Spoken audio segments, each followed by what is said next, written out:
Bonsoir à tous, ravi de vous retrouver pour votre journal. À la une de l'actualité, la saturation des urgences en Vendée, confrontée à un fort afflux de patients et un important manque de personnel hospitalier. Les services d'urgence du département se retrouvent sous tension et faute d'avoir suffisamment de personnel, plusieurs lits ont dû être fermés. Une situation complexe qui épuise l'ensemble du corps hospitalier alors que le CHD de Vendée a lancé son plan blanc vendredi dernier. Le directeur de l'établissement lance aujourd'hui un appel aux Vendéens. Nous avons constaté il y a déjà 2 ou 3 semaines une tension qui a augmenté au niveau des services de pédiatrie. Et là, nous avons les adultes qui arrivent avec les grippes hivernales. Donc, une tension du fait que nous avons des difficultés dans les services avec des lits qui sont fermés. Donc, une activité qui monte au niveau des urgences. Je lance un appel simple. Si vous pouvez appeler soit votre médecin traitant, le 116, 117, le 15, avant de venir, ça serait bien. Comme ça, on vous indiquera en fonction de ce que vous nous décrivez. C'est pas la peine de venir et d'attendre, si vous voulez, aux urgences. Le personnel soignant dénonce donc des conditions de travail très compliquées et demande plus d'effectifs dans les services. Mais le secteur peine aujourd'hui à recruter. On n'est plus attractif, l'hôpital ne fait plus rêver. Quand on propose à un jeune étudiant de travailler un week-end sur 2 et le week-end où il ne travaille pas, on va le rappeler pour revenir remplacer un arrêt maladie. Si on lui annonce qu'il compte fait, il ne va pas avoir 3 semaines de congé l'été, peut-être 2 dans le meilleur des cas, c'est sûr que ce n'est pas attractif. Le salaire qui ne suit pas. Pour nos contractuels qui sont payés sur des grilles qui datent de 2015-2016, donc ce n'est pas du tout attractif, c'est sûr. Ce qu'on demande, c'est des effectifs pour pouvoir avoir de bonnes conditions de travail pour que les gens puissent avoir leur congé, leur repos. Direction Fontenay-le-Comte où la municipalité vient d'inaugurer une nouvelle structure en cœur de ville, l'espace solidaire Joséphine Baker. Un bâtiment qui réunit plusieurs associations. Ce tiers-lieu en droit entre le domicile et le travail favorise les interactions sociales et veut ainsi faciliter les échanges entre les bénévoles. L'objectif de cet espace, c'est bien sûr mutualiser les moyens, d'avoir un lieu commun. Et puis surtout, je suis très attentif à ça, c'est-à-dire regrouper les bénévoles. Vous le savez, nos bénévoles ne sont pas de plus en plus nombreux. Et je pense que les regrouper sur un même lieu plusieurs associations, ça permet de bénéficier d'interactions entre les associations caritatives et mutualiser ces bénévoles. Je crois qu'elles apprécient ici d'abord d'avoir un accueil commun.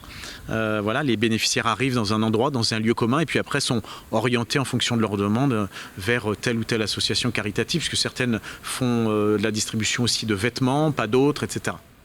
Au chapitre environnement, en France, nous recyclons près de 85% de nos bouteilles en verre. Mais si au lieu de les recycler, vous les réutilisiez, c'est tout le principe de la consigne des bouteilles en verre qui fait peu à peu son retour. Une démarche écologique que promeut l'entreprise nantaise Bout à Bout avec Trivalis et qui séduit de plus en plus les producteurs et distributeurs vendéens. Colline Davy. Faire du neuf avec du vieux. C'est le principe de la consigne du verre. L'entreprise Bout à Bout coordonne la filière pour mettre en place cette démarche écologique en Vendée. On récupère tous ces casiers et ensuite on fait une opération de lavage. À la sortie de la machine, il y a un contrôle qualité. On inspecte chacune des bouteilles pour vérifier qu'elle est toujours en bon état et qu'elle est apte à être réutilisée. Et puis derrière, on refabrique une palette comme à la sortie d'une verrerie. Et en fait, cette palette-là, elle peut être relivrée à un brasseur, par exemple. Comme ici, chez les coureurs de lune. Depuis presque 2 ans, ces brasseurs se sont engagés avec Bout à Bout. Sur 1000 hectolitres de bière, la moitié est mise sur le marché en bouteilles consignées. Et ce n'est pas sans contrainte. C'est une contrainte déjà financière, parce qu'il n'y a pas d'intérêt pour l'instant à être en consigne, car le taux de retour est inférieur à ce qui nous permettrait d'avoir un équilibre financier. Et l'autre problématique, c'est le stockage, parce que le stockage en casier prend plus de place, mais ça fait partie de l'effort qu'on est prêt à faire pour jouer notre rôle dans cette démarche-là, en fait. Un effort partagé par les distributeurs. Ces bouteilles sont livrées en bar, en restaurant ou en magasin, comme ici, à la Biocoop. Bonjour, faire la livraison. Et si le retour de la consigne est maîtrisé dans le milieu professionnel, c'est une autre histoire pour les particuliers. Il faut se remettre cette habitude en place, donc il y a pas mal d'interrogations, il y a des gens qui sont encore à découvrir ça, il y en a d'autres pour qui c'est naturel, ils le font déjà, donc il y a encore pas mal de travail à faire sur la communication pour remettre ça en place et c'est un travail qui est un petit peu long, mais ça vient petit à petit. Il y a vraiment tout le monde doit y participer et faire en sorte que ça fonctionne. Une vingtaine de points de collecte sont déjà enregistrés dans le département. Boutabou veut maintenant intégrer les grandes surfaces dans le processus pour que tout le monde reprenne ses vieilles habitudes. Au-delà de réutiliser ses emballages, faire un geste pour l'environnement, c'est aussi et surtout savoir réduire ses déchets. Jusqu'au 6 mai, 3 ambassadeurs du tri arrivent dans la communauté de communes Vendée Grand Littoral. Ces ambassadeurs de Trivalis vont directement à la rencontre des habitants des secteurs où les erreurs de tri sont le plus souvent constatées. Une opération qui vient en complément de la redevance incitatif, qui donne le droit aux habitants à 6 ramassages du bac à ordures ménagères par an, tout bac supplémentaire étant facturé. L'objectif est donc de les conseiller pour mieux trier. L'objectif, c'est de leur faire comprendre qu'il faut minimiser la poubelle ordures ménagères, donc par l'intermédiaire d'un meilleur tri, de bons gestes de tri, donc qui commence par les emballages, mais aussi tout ce qu'on leur offre, notamment avec la recyclerie et toutes les possibilités de tri au niveau de nos déchetteries. Se poser la question avant de jeter quelque chose, où je le mets, est-ce qu'il peut être valorisé autrement? La cafetière, on n'en veut plus, une assiette, on n'en veut plus, qu'est-ce qu'on en fait? Toujours à propos d'environnement, pendant les vacances de Pâques, La Roche-sur-Yon propose plusieurs activités autour de la biodiversité, comme par exemple la plantation dans des jardins partagés, des potagers conçus, cultivés et entretenus par l'ensemble des habitants d'un quartier, une démarche qui permet l'échange social entre les résidents. À La Roche-sur-Yon, on en compte au total 9, comme par exemple ici, au Val d'Ornay, où s'est rendu Pierre Dalicieux. Un moment de partage pour ces membres de cette maison de quartier, mettre les mains dans la terre, un plaisir partagé pour les grands et les petits. C'est déjà pour soi, pour apprendre un petit peu et puis prendre le plaisir de remuer la terre, de s'aérer, de changer les idées et puis pour l'environnement aussi. J'aime bien, c'est une activité que j'aime bien, le jardin. J'aime bien le sport, donc c'est un petit peu physique, donc c'est pour ça que je fais du jardin et c'est super, j'aime bien. La nature ? Ouais, la nature, j'aime beaucoup. Préparer le potager partagé, tout un programme pour ce groupe qui pourra profiter des légumes et des fleurs toute l'année. Le but, sensibiliser les plus jeunes à la nature, mais pas uniquement. Ici, tout le monde peut venir donner des conseils et surtout en recevoir. C'est le partage, le plaisir de partager des choses de la nature, voilà. Moi, j'ai appris comment on plante des tomates. Pas les tomates, les pommes de terre, qu'il faut bien les buter. Voilà, c'est une chose que j'ai apprise.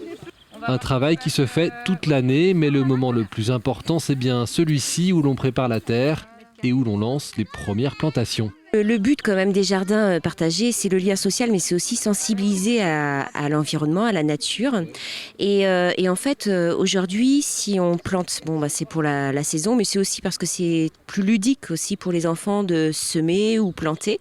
Et puis après, comme ce sont des enfants du quartier, ils verront en fait l'évolution, c'est-à-dire que les pommes de terre, ils vont les voir germer, pousser, et les fleurs de jachère aussi.